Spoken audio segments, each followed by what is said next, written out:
If equipped, you'll find the heated front seat controls on the touchscreen.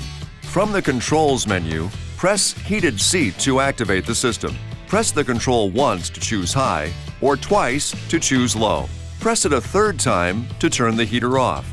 If high-level heating is selected, the system will automatically switch to low-level heating after a period of time and will eventually shut off automatically. And here's a great feature.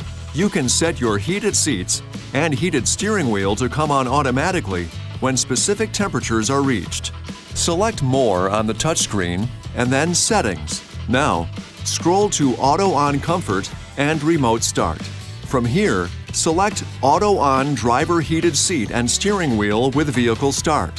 When this feature is selected, the driver's heated seat and steering wheel will automatically turn on when temperatures are below 40 degrees Fahrenheit or 4.4 degrees centigrade. Also under Controls, you'll see Screen Off. Pressing this button turns the display screen off. To turn the display screen on again, just touch the screen.